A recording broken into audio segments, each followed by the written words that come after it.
Africans at home and throughout the diaspora. Unity is strength. We got the power. Stop the fussing and the fighting. Now's the time to do the right thing. We need more UNITY. Come. Stop the fussing and the fighting. Yeah. Now's the time to do the right thing. In the spirit of Umoja, embrace with love.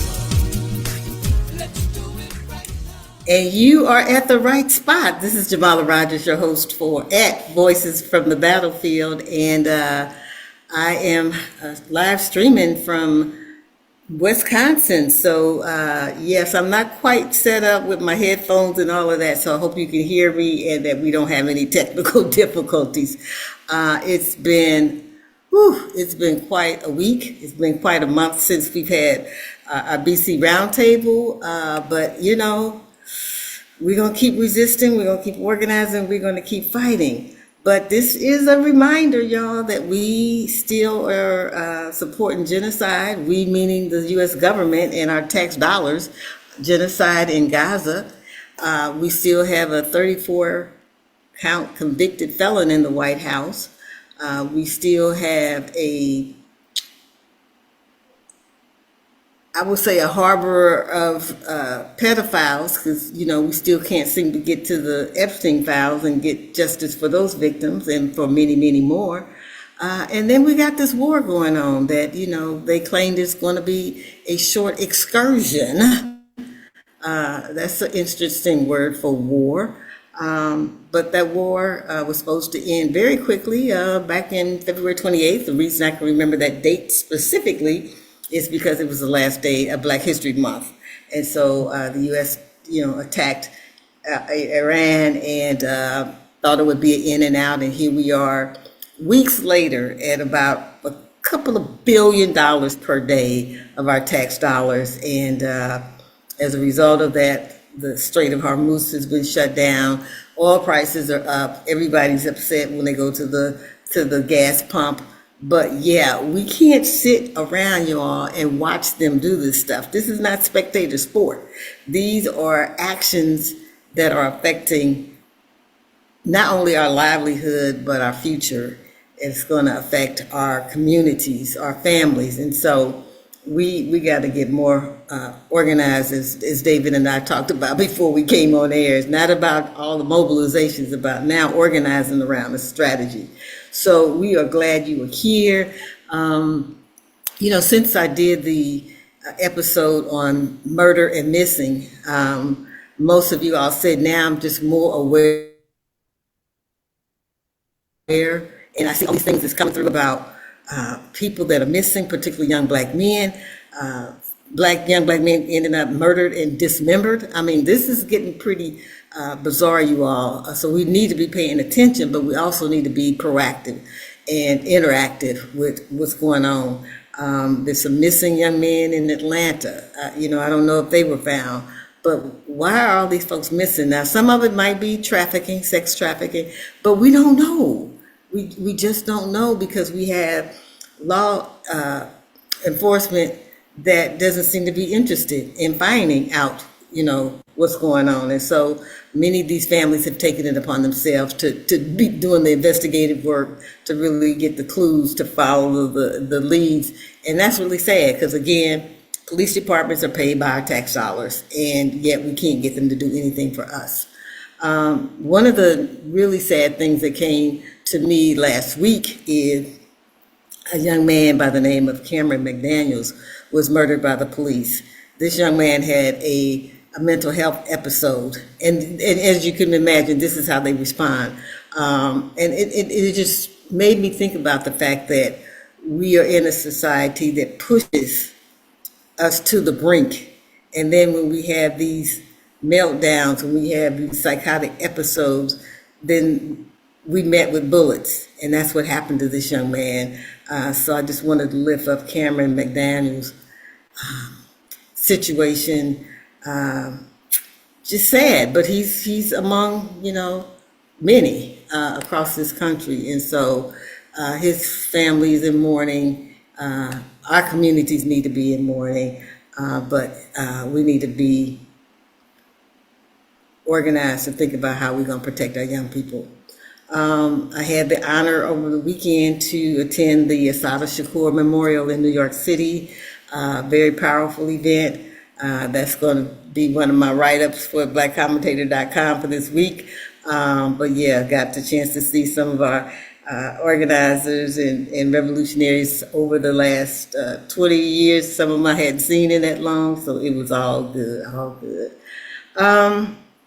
And now, this is the first Wednesday of the month, and that's always BC Roundtable. And so we have today Elwood and David Love, and we're going to talk about some things. But people are saying y'all need to lift up Black Commentator more. So I said, okay, we're going to talk about some of the articles that we wrote that we might have gotten a lot of response to, or we might have thought really hit the mark. But David, as you remember, is one of the editors, maybe the editor of BlackCommentator.com, and me and Elwood are contributors. So we write, and we write a lot, sometimes every week. Both David and Elwood are at the universities, and Elwood is a cultural critic and a professor at East Tennessee State University. So that's when I asked him about his Michael Jackson article. You'll see why he's very knowledgeable about that, because he's into culture. And then for David, he is a professor at Rutgers University at the School of Communications and Information, and he's out of Philadelphia. So I want to welcome both of you all again to BC Roundtable. Thank you. Good to see you again. So, good to see you again. Yeah, Elwood, I'm asking you to pump your volume up a little bit more. But there were a couple of articles that I checked out for you all since we last met. And for you, David, was very interested in that whole Afro-Asian discrimination piece that you did. Was that your piece? I learned quite a bit around that. I didn't quite know about some of the Afro-Asian pop artists, so I got introduced to that, and Yes. it was interesting. Just learned some things that I didn't know, because that's not exactly. I would say it's not one of my main interests, but it's something that I don't normally read about. So that was very. And what made you want to write about that? Well, there were a couple of things that made me decide to write about that. Aside from the fact that in a former life, I lived in Japan, and I was very interested in sort of the ways that Asian culture and Black African American culture intertwine, and also being someone who studies the media and particularly issues of race. I like to look at the ways in which, portrayals of racial groups tend to be stereotyped. And I think that, looking at people who are both Black and Asian, and, thinking about people like Naomi Osaka, who brought some attention to herself recently for having the nerve to Yes, convene yes, a private meeting yes. of Black tennis players. That part I did zero in on. Yes. Yes, yes. So, I think it's important that we look beyond the stereotypes. And I think about all of these stereotypes of Asian people and of Black people. And what is missing very often in these discussions is the fact that there are Black people who are also of Asian descent. And I think that it's important for us to keep that in mind and not lose sight of that, because it brings a more nuanced and a fuller discussion of the issues that are out there. So that's basically why I decided to Okay, talk now about it that. makes sense. It makes sense. You actually had spent some time there. You saw some of this up front and personal.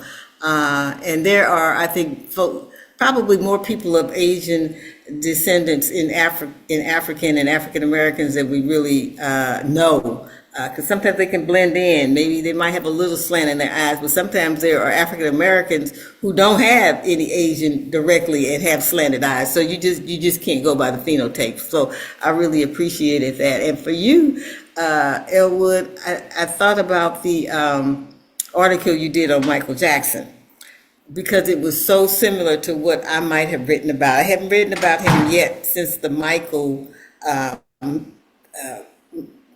biopic came out. But back when Right. all his troubles were, I wrote some stuff, and people were like, how you know he's not a pedophile? And for me, who my background is child development and studying this stuff, he never had the characteristics of a pedophile. And I know people say, well, what's he doing with all these little kids? But now we sort of know that part of that was his escapism, and then it's being connected to the island, the Epstein Island, that he knew some of that stuff was happening, and he tried to create Neverland so that they would have a safe place to go. So that's not to be confirmed. That's my sentiment, but yeah, I really appreciated the things that you said, because you've been following him during all your developmental years and on through to your adult years. So what was the motivation for you to write about that? Had you seen the biopic and then you said, I need to put some perspective here?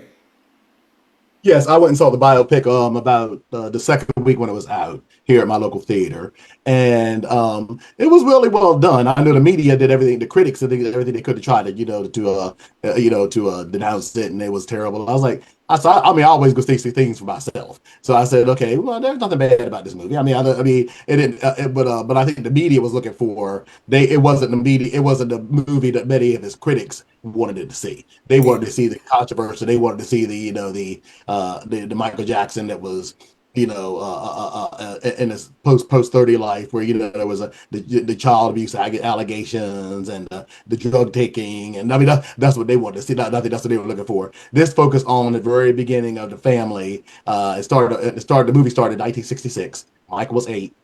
And it was him, and it focused on him and the domineering father, Joe Jackson, who was played by Coleman Domingo, who was superb, and then the younger, I forget the young man's name who played the younger Jackson. The adult Jackson version was by his nephew Jafari Jackson, which is, I mean, outstanding as well. But the acting was fantastic in the movie. But it focused on his, some of the background as to why he had such a domineering father, and a very, very, very loving, but very submissive mother with Katherine Jackson, who's played by Nia Long, who did a good job. But I focused on that because, to me, I always looked at Michael Jackson as obviously superly gifted and a very talented person. Absolutely. And I remember on the Ed Sullivan show in 1969, Diana Ross had to be at the audience that night. If you go back and look at the old YouTubes, he goes, Diana, he goes, that group that you were right there, he goes, that group is a 10 strike, that group, because, Diana discovered these young men out of Algerian, and this is like 69 or whatever. He goes, and that little guy is incredible. So they were going places when Ed Sullivan said you were going places, I mean, that was just, he saw talent right there and there. He called him a 10 strike, and he said that little guy is incredible. So you just knew, that was, Everybody knew right then what he was going to be. Yeah. Yes. So my point is, but the movie I thought was just really, well done. And Michael Jackson, it focused on his childhood. It focused on, why, he never had the childhood that he really wanted. And I think Michael, he's kind of a very elemental person to begin with from what we saw of him. And I do think there were double standards and historically toward Michael Jackson that weren't toward other stars. I mean, I think, and I said, as I put in my piece, if those who haven't read it yet, without saying too much, I think a lot of it was racially done. Yeah, I think a lot was racially. I think there was a lot of resentment that Michael Jackson was able to do what he was able to do as a black man, and that, particularly in the 80s at that time, and what he did, he was single-handedly revived the music industry. Let's think about it. If the music industry prior to 1983 and 82 having, Arista, RCA Records, even Motown things, they were dropping artists and stuff because, it was people were not spending money on music. It was a very, it was a recession. Here comes Michael Jackson with Thriller. Single-handedly, they say, revived the music industry. That means if nobody else recorded anything that year at all, Right. he was the only person sang, he revived the music industry. Now that is deep. Now think about that. You yourself could take solo credit if nobody else has sang anything but you that year at all. You've revived the music industry, and nobody, not Yeah. the Beatles, no Rolling Stones, nobody done that during their eras. Things as Right. well. First artist to have 4 songs in the top 10 out of one album at one time, and that was Off the Wall. Was you know, in 1980, you know, the 4 of the songs that hit the top 10 at that time. And Thriller, I think, had like, it stayed on #1 for umpteen weeks, zillions of weeks, and it was I think he had like 6 #1 singles out of that one. Yeah. Yeah. And I mean, when I, and I mean, you know, Motel, it was just, I look at all the, you know, as I put in my piece, the accomplishments he's done, and how he pretty much was able to, you know, inspire people across Yeah, and that's the cultures, thing, you know. Elwood, that I saw, that he's inspired a whole nother generation that had seen like whatever. But now, I mean, when I look at social media, everybody across the world is playing Michael Jackson, doing Michael Jackson dances and everything, like, you know, kids from all cultures. And so I'm glad it was a biopic. And they had people dressed up a like him in the movie. documentary. Yeah, that it was a biopic, because most people who went said it was like going to a concert. And I think it was, you know, except for some of the historical stuff about the family. But I did think it was enjoyable. It didn't have all the heavy stuff in there. You know, it had the, you know, the dad stuff in there, but, you know, it is what it is. And so, but my piece that And I think it was good to do that, because I think that was something they should have done, because we heard so much about Michael Jackson's post life. I think it was good to get this side of it out there for people who had never heard about Michael Jackson. yeah, And and I all think, the acting was excellent on all parts, and so somebody should be getting some nominations out of this at the next Oscar. I concur. I Yeah, concur. yeah. Definitely. Yeah. Yeah, so the piece that I did was really inspired by Bill Fletcher, because Bill has been trying to get me to do some nonfiction, because I'm so tied into political commentary that it's just difficult for me to do that. Even though early on, like when I first started writing as an adolescent, I was doing some nonfiction stuff, but I had been thinking about like Benny and Donnie, and that's what I call them in the thing, Benny and Donnie, like Netanyahu and Trump. How did they come to decide about the attack on Iran? So this is my version of the conversation that they had in one of the early mornings at Mar-a-Lago. And so I'm just interested in what my readers think about it, because that was, I think, the first time really that I did like a nonfiction piece. So yeah, so it was fun doing it, because I've been thinking about it. I wonder what did those suckers say? What were they talking about? You know, and so I just said, I'm gonna put that on paper and see what happens. So we're gonna talk about some heavier things, because I really have started to see this, and I'm sure you all have too, this consolidation of right-wing media. I mean, it's just how fast it's moving, how and the attacks on you know, people's free speech, and even interventions on late night shows. I mean, Colbert's gone. Stephen Colbert is gone. I think that his last night was the highest, you know, ever. What do you call it? Viewership. And the fact that you're messing with comedians, and so, but you know, comedians are becoming more in the political mainstream, just because a lot of younger people look to them for not just commentary but perspective. And so this whole controversy around the Kevin Hart roast, and you know what some of the comedians were saying about, you know, I think you did a piece on that. But yeah, so this one of the two things that I'm going to say about the consolidation is, like, right now there are over 30 people in the Trump administration who came from Fox News, including P.P. Hegseth. So you know how all of a sudden these people are qualified to hold these high cabinet positions just because they were on Fox News. The other fact that I'm going to mention is in 1983, 50 companies owned 90% of the American media. Today, it's only 6. Comcast, Disney, Warner Brothers, Paramount, Sony, and Amazon. I mean, and they've been cutting all these deals, and you know, it's just amazing to watch them, how they're cutting these deals and consolidating and freezing out independent outlets and independent voices. So what has been you all take on that? Well, it is a big problem, and I would say that you can't have a viable, vibrant democracy unless you have press freedom. And what we're seeing now with this consolidation of media, it is more than just a handful of people controlling the media, which in and of itself is a big deal, but it's who's controlling it. And when you look at the Ellison family, who are, in control of a big chunk and are getting ready to own even more, with CNN and Warner Brothers, and they own Paramount and CBS. It's no accident, I think, that these folks are down with the Republican MAGA Trump cause. Ellison is himself the largest, the biggest contributor to the IDF. That's no accident. So as we're seeing this consolidation of media, we're also David, seeing, can you say what IDF is? oh, I'm sorry, the Israeli Defense Forces. Yeah. And Ellison hired Barry Weiss, GOP shill, basically, this conservative woman, Zionist. And as you can see, they're getting rid of all of the talented journalists at CBS, 60 Minutes. Scott Pelley was just fired.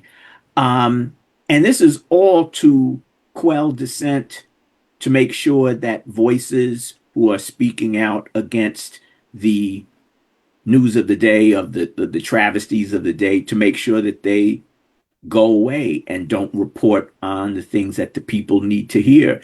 So it's no accident. And I think it's also happening when, frankly, people ain't even listening or watching these stations to begin with. But they have a lot of money and they have a lot of power. And that's why I think it's important more than ever to have independent media to really, sound the alarm.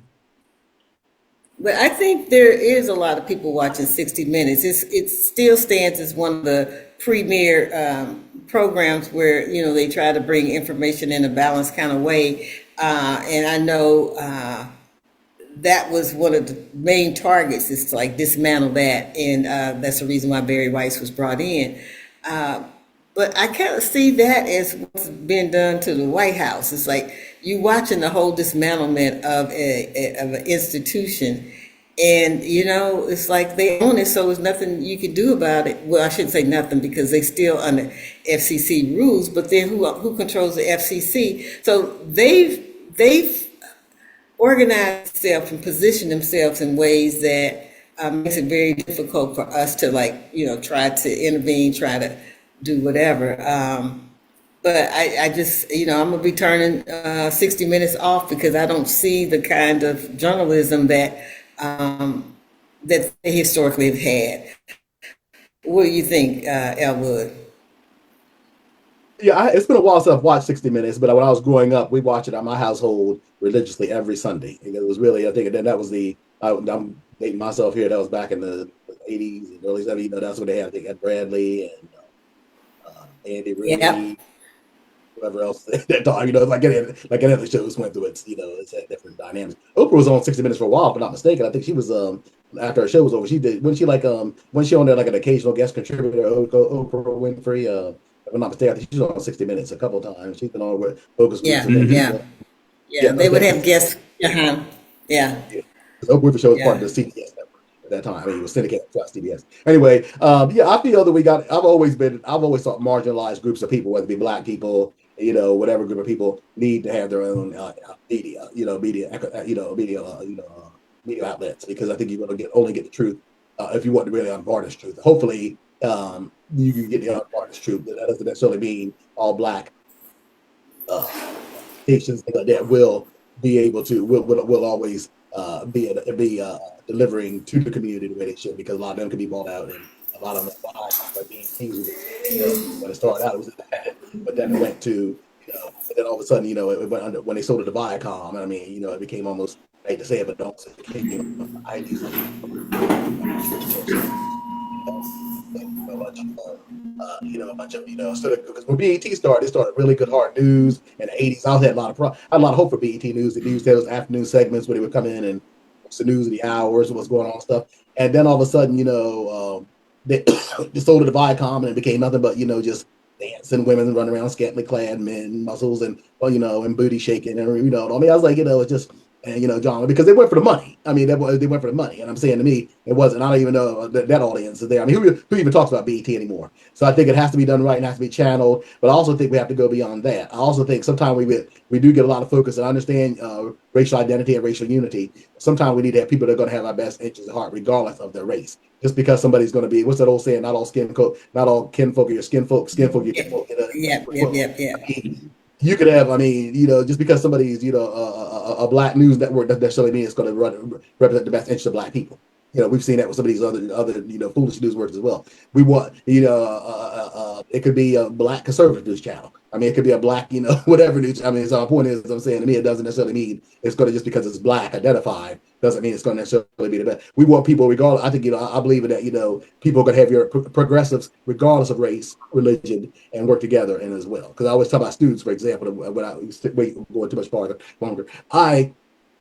Students said they want to go. Lots of them, but they said they want to go to HBCU. I said, and that's fine. I understand that. I said, but my parents are products of HBCUs. I said, that being said, and a couple of my nieces and nephews. But I said that, you may not have racism because they think you don't have racism. You may not have racism at HBCU, but you may have a whole set of other problems to deal with. I mean, you may there may not be racially inflected. And I tell women who say they don't want to go to all women's schools, I say you may not have misogyny or sexism to deal with at a women's college, but you may have a whole set of other issues to deal with there. That aren't, between women that aren't even want to deal with sexism. Just because you're a group of people around you doesn't mean everything's going to be a utopia. So I think we got to go beyond focusing on the black, white, the Latino, the LGBTQ, or whatever. The point is, white, people that are going to have the same goal as you.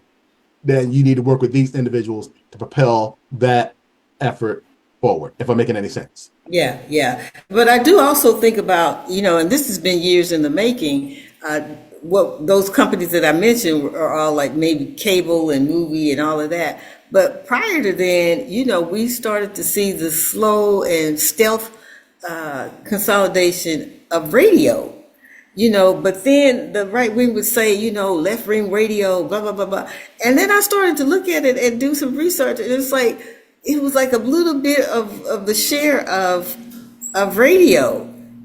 And the right wing had pretty much dominated the airwaves with, white Christian music radio, with right wing talk radio. So they were able to create a narrative that, left wing radio was dominating the airways when really it was just a small portion of it. So we are getting bombarded with the messages. So, I have to remind people of that because they say, what's wrong with people? Like they seem to be tone deaf. Well, if they're listening to any of this stuff over, on a regular basis, the dosages, like they're ODing on this madness. And so we don't have right now the breakthroughs to dismantle that. And even people that listen to iHeartRadio, they've taken over all the, historically black radio markets. Yep. And, it's all about commercials. It's all about,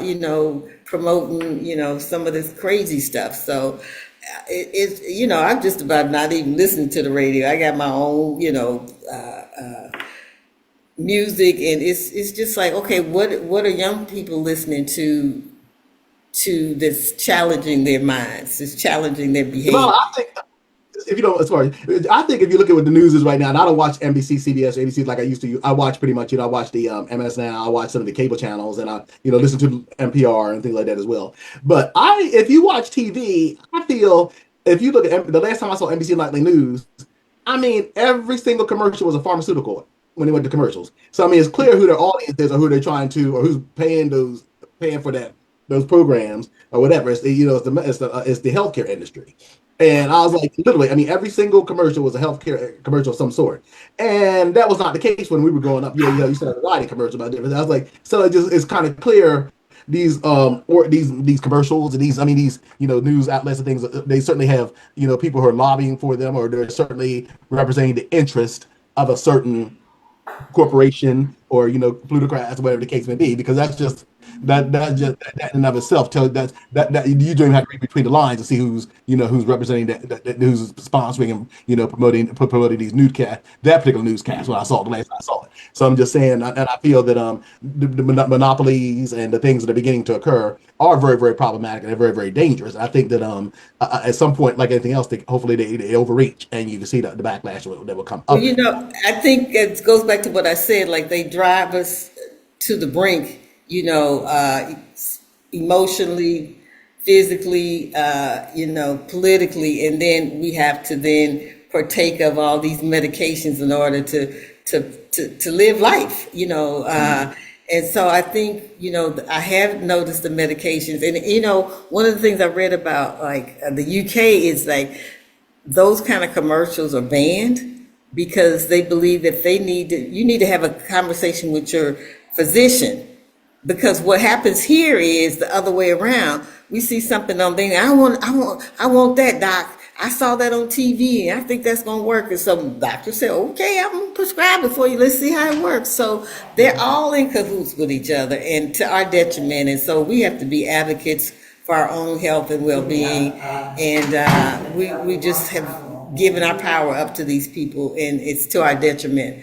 I'm going to move us to talking about the observance of the 250th anniversary, because it's going to be a lot more hoopla about that.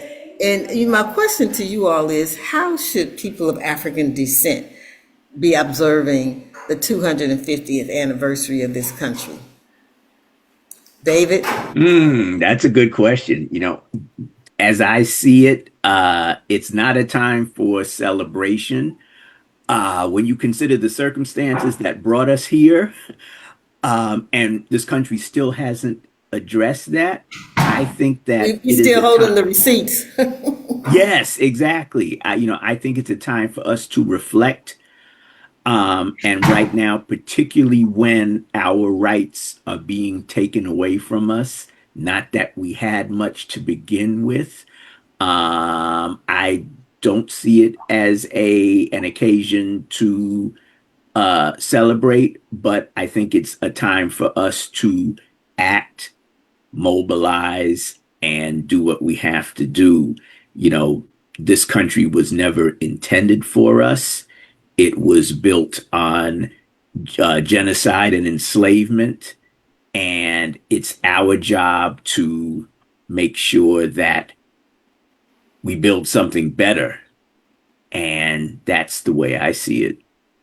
Yeah, I think about, in terms of reflections and assessment, it may be good for us as a people to start looking at what do we have in 2026 as citizens? What rights and privileges do we have? And so we pretty much lost it, and we're about one stroke away from not being able to vote, period. I mean, we've had 2 strikes, and the third one is pretty much going to wipe out. And so the question always to me is, why are we still having to deal with reauthorizations of voting? Why come we can't, as citizens, that comes with voting. I mean, that comes with your citizenship. Voting comes with, you don't need an extra law. You don't need a law that then every 5 years you got to say, I wonder if I'm going to let them Negroes vote this year. I mean, really? This is where we are. And so, so to me, it really is communities, as a people, to start looking at what is happening now under the MAGA regime that is taking away our citizenships. Because that whole birthright thing, that fool said that he would like to eliminate Amendment 14. Most Black people don't even know what 14 is. So that strikes down your citizenship. So these people are creeping closer and closer to us really being enslaved again. It's just going to be a modern day slavery. So my thing is, like you, David, is no time to celebrate, maybe time to be with family, but in those family gatherings, particularly on July 4th, we need to be saying, where are we as a family? How many of us are fully employed? how many of us are able to go to college based on the fact that, there's defunding of HBCUs. I mean, you just can go down the line with like what's happening to Black folks. So how do you think we should be dealing with this, Elwood? Yeah, I mean, everything you said. I think that it's a very precarious state of America for Black people. But if we want to be keeping it real, like I always say, the fact is, Black America's always had to live in a precarious state. That's nothing new. Okay, this is, we've known hard times. From the exception, of from Jamestown up to the present. So that's, the challenges have always been there. We've been a resilient people. I do feel that I think that we probably, certainly need to be very, very demanding and speaking what you just said, Jamala, with family, friends, and even strangers. I would say, look, this is where we're at right now. Okay, we don't have time to be talking about this is not our fight. And all, for some people are saying, I was like, that is absolutely insane. What do you mean this is not our fight? This government has declared, this administration has declared war on Black people. Not just Black people, as I've said by previous podcast, they've declared war on women. They've declared war on the LGBTQ community. They've declared war on Asians. They've declared war on ICE agents. I mean, Hispanics. You almost, you might be fearing for your life when you walk outside the door if you're Latino in certain places, certain cities. Because if you look Latino or whatever, because you got an ICE agents might be coming after you or seeing you. My point is, if you're not a white male, and more specific, a straight white male, or even a white male who is in adherence with their philosophy. I mean, because you could be a liberal straight white male, but if anybody who's not on their agenda, the Project 2025 agenda, which they told you about, and people are like, oh, they ain't gonna do that. They told about before you got elected in 2024. This is what our intentions are, and people told us. It wasn't even like they didn't try to not tell you. That's just Trump and them being Trump. And then all of a sudden, well, I think they kind of told you. They didn't even, what did you expect? And I'm saying to me, we've got to get out, get more aggressive. And I know we didn't bring this up, but I had this going to be one of my future callers about the NACP when they asked the young Black athletes recently, out of bounds on May 22nd, I think what it was. They asked young Black athletes to consider to not to play in states that not to attend institutions where the Voting Rights Act would be dismantled as well. I have several issues with that. I mean, I think that because first of all, a lot of those states, that consider them good HBCUs, a lot of HBCUs are in those states. A lot of HBCUs are historically in the South, many of them, and they're in the states where you're asking those individuals not to go. So therefore, there's a conflict right there. And secondly, I mean, these kids, they're still kids. So I'm going to say, yes, they might be 17, 18, 19, but psychologically, they're still 17, 18, 19. They're in the late teens. They're still growing. Men don't stop growing until they're 21 years old in 2 months, and women until they're 20-year-old in 6 months. So my point is physically they're growing, psychologically, emotionally, everything else. And why should we put this type of burden on children? Or people, young adults. I mean, that is an organization that themselves should be doing. I mean, and I think that NACP and Black leadership in and of itself has failed Black people miserably over these past 10 years. So I think it's like, athletes can sometimes when they talk, people listen, but the point is, if you're going to do that, start at the pro level. I mean, pro athletes, that's a different idea. But why would you ask college athletes why would you ask them to enlist in this game? Because I'm not sure what would be gained from it at the end of the day. If anything, it must. Because first of all, the HBCUs you tell them to consider are in those red states, many of them. Yeah. What will come of that at the end of the day? And I got a couple of emails about it when I did my article about it. They said, well, these kids aren't young. Martin Luther King Jr. used kids. I said, yes, he did, but they also did a lot of ethics. So we talked about how he did that too. There was a means to it in there and stuff as well. And I mean, we saw the result. I said, yes, and I'm saying to me, but this is we're at a different time at some levels where the stakes are, there's a lot more money involved today in the King's era. But I'm saying, Elwood, the reality is. I was going to say, many people have asked me about what do I think about the boycott, and I just felt like I didn't know enough about it, like what would be the impact, the negative impact, but I did have a visceral reaction to it because I'm like you, these are kids whose dreams were like going, they got a scholarship or whatever, and what that means, and the other thing is we still don't have a strategy around this stuff. Like, call for boycotts. Like, how many boycotts can we sustain? And I'm not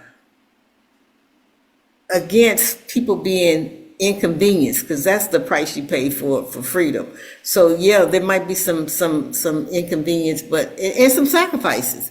But that's the way the struggle goes. But this particular boycott, I'm not sure about it. So I might be writing about it in the future, but right now I'm That's just my point. collecting information.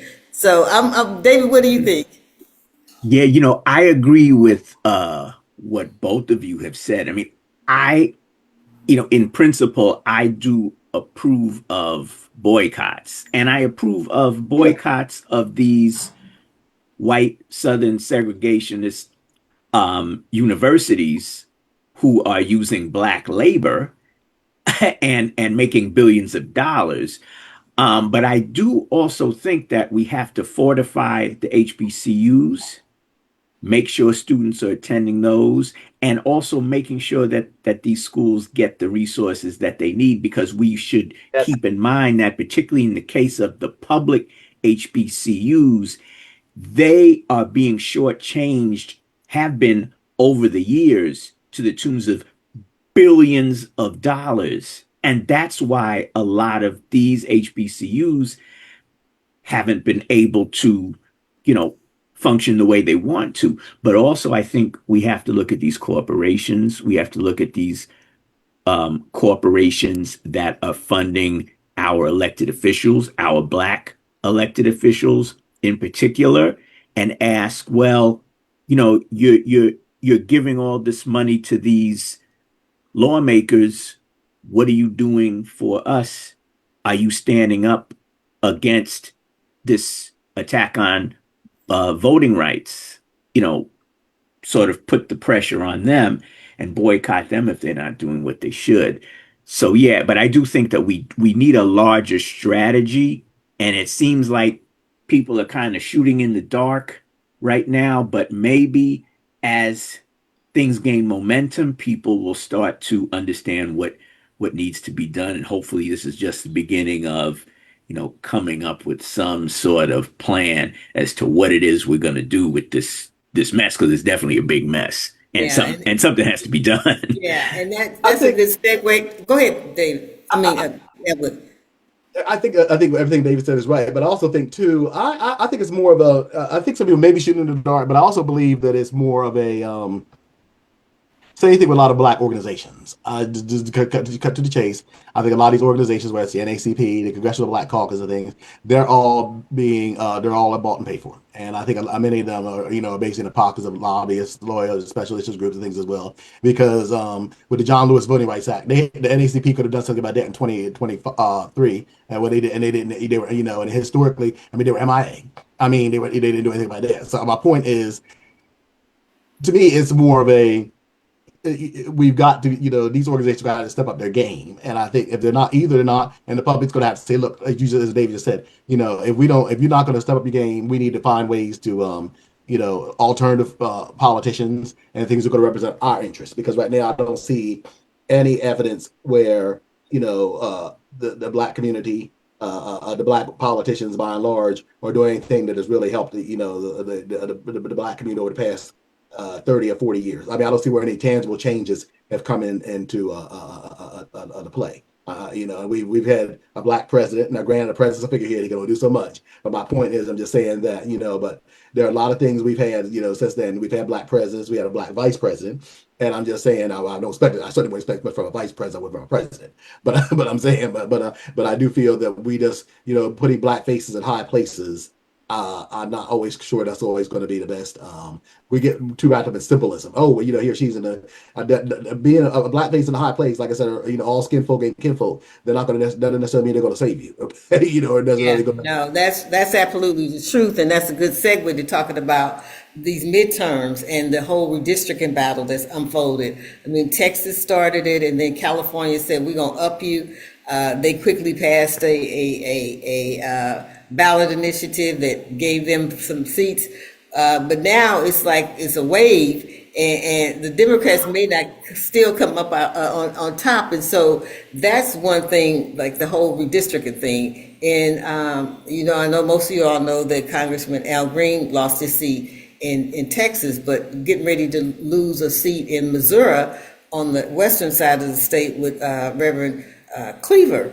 And he's the only black congressperson on that side of the state. So the way that they've drawn the district, it really is a large swath from Kansas City on to the middle of the state, which includes lots of rural area. So, I mean, they just, chopping the state up. And, we've gone to court with the fact that they shouldn't have had a redistricting map drawn in, when it's not associated with the census, but the court ruled against us. So we understood that, but we also have collected over 300,000 signatures to get it on the ballot. So, but again, it's like every inch of citizenship and democracy that we got to fight for it. We got to fight to keep it. We got to fight to advance it. So I'm just looking at the midterms. There's so much division going on within both parties. But for us, we okay with the division that's happening inside the Republican Party, the MAGA Party. But inside the Democratic Party, which has been home to most African Americans, we have not seen the kind of accountability to our needs that we should have, and I'm including the black folks in there too, because I've reported on this show that when you look at the Black Congressional Caucus, many of, if not all of them, I would say many of them, 99% of them are getting money from AIPAC, which is the Zionist Political Action Committee. So they have to be mum on certain things because they've already been paid off. And so when we start looking at who's going to stand up for us, and even in terms of a strategy of the Democratic Party around the midterm, I haven't seen it. I don't know what it is. And they seem not to be supporting like the black elected officials that are running, even the incumbents. And so I'm like, okay, what's going on here? So, Didn't Jasmine Crockett, speaking of Missouri, Wesley Hunt from Missouri? Yeah. And I think Jasmine Crockett supported him. She tried to do it quietly, whatever, because I think he was running against Cory Bush. Right.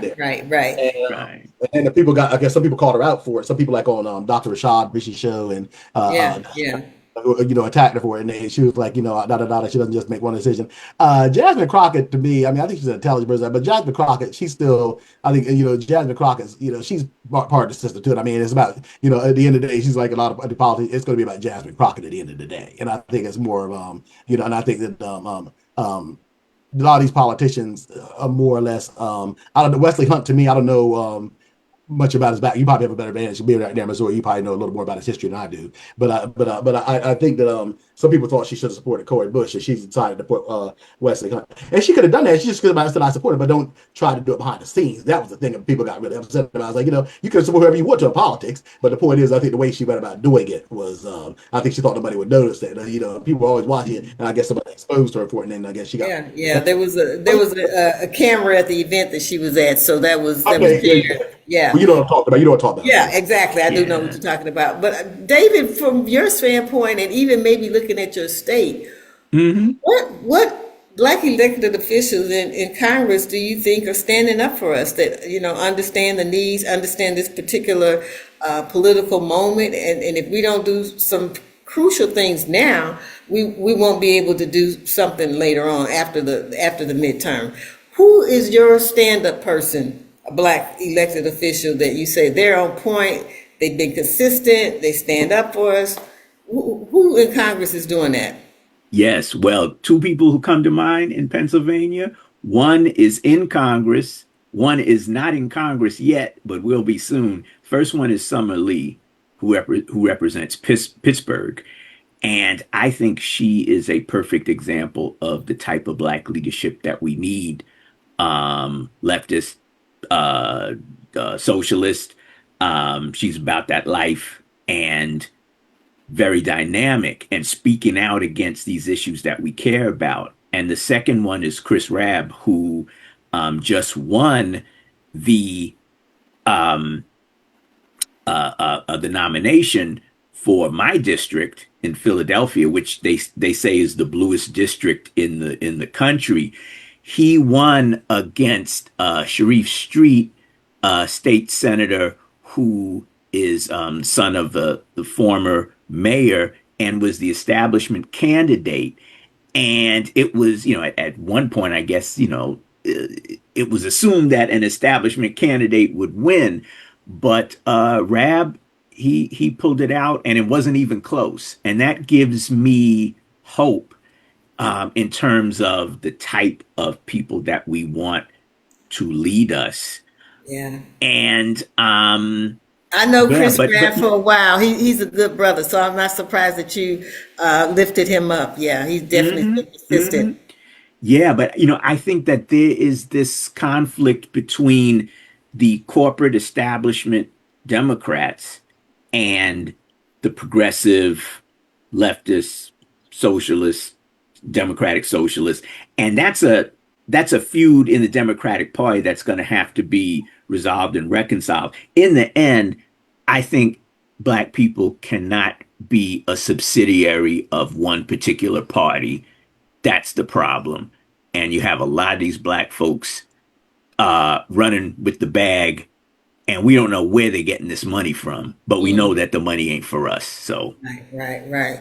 And I know there may not be necessarily some black Congress people in your state, but I've been very impressed by some of those state elected officials in Tennessee. Oh, like Justin oh Pearson, yes, Yeah. yes, and Justin Jordan as well. Yeah. Yes. The Those young people, Justins. they ain't like taking this bull crap. Yes. Yeah, I mean they're very dynamic individuals, like I said as well, and I think that both of us are very young men. They have very probably very probably good features ahead of themselves and stuff as well. I also think too, like I said, as a historian, I study trends and things. Like I said as well, I think that we're going to we're in a civil war right now. There's no way to describe it. We're in a civil war, but I think after the Civil War we went into a reconstruction. And I think it's going to be a reconstruction, but I'm not sure it's going to be a racial reconstruction as much as it's going to be an economic reconstruction. And I think that, which would be good anyway. I mean, as long as it benefits everybody. But I think we're going to see in the next 3 or 4 years, we're going to see economic reconstruction because it's really, although we're talking about it's black, it's not only black people out here hurting. If you watch some of those town halls, I saw last week, it was a woman, it was a congressman out of Nebraska, a conservative red district. The woman told her, the town hall said, look, we can't put food on our tables. This is a white woman telling a white conservative, I guess even maybe a MAGA supporter in Nebraska, Ruby Red, Nebraska, in many cases. We can't put food on our table. We can't barely heat our houses and all this kind of stuff. And yet, you guys are still, I forget how she said it, but but you guys are still, lining your pockets and everything else like that as well. She goes, no, when is this going to get? And I mean, this wasn't some radical leftist community or we're talking about and she's confronting him and I'm saying as well and what was that hall in Utah, it got so bad that man ran out. He literally physically ran out the place. It was in Utah. People screaming fake down at him, and he ran off the stage and ran out the back. I mean, that was like he was. Them people, oh Lord, I think people shot at all this. I said, Lord, they're gonna talk about this man's mom. Like that man cut tail and ran. This is how scared he got. I mean, these people are fired up. So what I'm trying to say is, I'm not convinced it's just black people that are put out. I mean, I think there's a lot of people across the racial spectrum. And I want to make it clear. Look, I know we as black people, before some of your listeners, we have a specific, distinct history, as any group in this country does, as it relates to us. But I also think too, we just can't think that linear. We've also got to we got to have people who are going to come with us and going to have our interests. Okay. I think that, we're in a very diverse society. And I think, my philosophy is this: you ask people, are you black enough and all that? Anybody who's concerned about the issues and the needs of the black community is black enough for me, as far as I'm concerned. You can be white as a marshmallow, as far as I'm concerned. If you're concerned about issues, if you're concerned about issues and things that are facing the black community, that's what I'm concerned about. Because you could be black as the ace of spades, but you could be just as anti-black as anything. So don't worry so much about the skin color. Worry about I just don't. Let's just not focus on the pigmentation of the skin. I hear you. Well, because Clarence Thomas is black. Oh, please, yes, good example. In the few minutes that we have left, quickly talk about what what you're writing for BlackCommentator.com in the future, because I told you that what's coming out on Thursday is my article about being at the Sada Shakur Memorial, because what I saw was this convergence, because that was the place, it was in Riverside Church, and that was the place that Dr. Martin Luther King did his Vietnam speech. And then, Cuba is the one that gave refuge to Asada for like over 44 decades. And so the convergence of all that was really powerful for me. And so that's what I wrote about, like, and the fact that we owe, because Cuba harbored Asada, that only escalated the intensity of the U.S.'s hatred for them. I mean, obviously the socialist part was a big one. So we have an obligation now to stop this craziness that the U.S. government is doing in terms of the regime change for Cuba. So that's what's coming up for me on Thursday. What will you all have in the pipes? I haven't said anything for this week, but I'm going to try someone off later today. But if he has time, I'm going to write. Mine's going to be about the NACP thing I told you about. I'm finishing it up. Okay. Yeah, I look forward to seeing that. What about you, Dave? Yeah, one idea that swirled in my head is about Juneteenth and taking this time to look at reparations, and not just reparations from a domestic point of view, but from an international framework. So that's haven't written anything yet, but that's what's in my head right now. I look forward to that, because I think when we talked about the receipts of Black folks in this country that still has not been dealt with, and I'm thinking about Black farmers. I mean, the whole spectrum of sectors that have been disadvantaged, that have been discriminated against, that have been assaulted, and the receipts are racking up. And there are some communities that have dealt with reparations in a very limited way, but still they've done something. But the resistance to reparations is even more powerful now based on what MAGA thinks of us. And so if we ever get stripped down to where we are the same place we were in 1864, then they're going to say we probably owe them. So I just think that we need to have this conversation and lift it up, David. And so maybe your article will help do that. But I want to thank both of you. On a closing note, I would like to say this quickly. On a closing note, I think that a lot of times, you'd be surprised. I think a lot of times people don't. It's always something that people least expect to get the public fired up or get pop off, and you don't know it. I think a good example as a historian during the 1773, the Boston Tea Party. People are like, what? Y'all tripping out over tea? Taxes on tea and stuff. There was every little look thing. Where that led us. Yeah, look where that went. I think it's going to be. I think a lot of times what people least expect that something comes out of nowhere, and I think that and we might be headed for it in the very, very near future. I think something that people are going to least expect is going to get people really riled up across the backgrounds, and I think we're going to say, okay, that's it. And I think you're going to really, because I think that's how things tend to happen. George Floyd was a good example of that in 2020 on a level, and stuff as well. Yeah. So I think, I mean, it's, I think there's always some kind of spark, and I think we're, it's going to be a matter of time, something's going to happen that's going to get people, from all over the place saying, okay, that's it. And I think we're going to, and I think it was the Trump administration, or the efforts of plutocracy, or the I guess you could say the 21st century robber barons, so high tech, whatever. I think it's going to be something that's going to really, they're going to face a reckoning, because I think people are going to say enough is enough. Yes.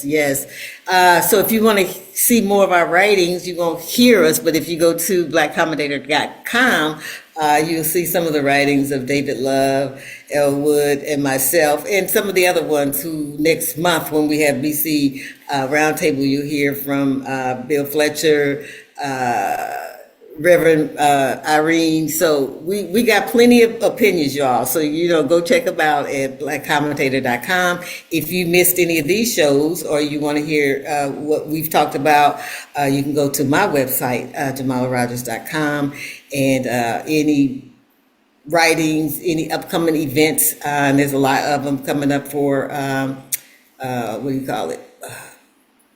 Juneteenth, that's happening in St. Louis. So we want to make sure that people zero in on that. But yeah, we got a lot going on, y'all. Africans at home. That's the wrong thing. So yeah, so I just want to thank my guests today for joining us and having this rich and animated conversation about what's going on in the world around us. And we will see you on the battlefield. This is Jamala Rogers, your host. Thank you for listening. Have a good one, everyone. Bye All bye. right. We've got to do it right. Stop the fussing and the fighting.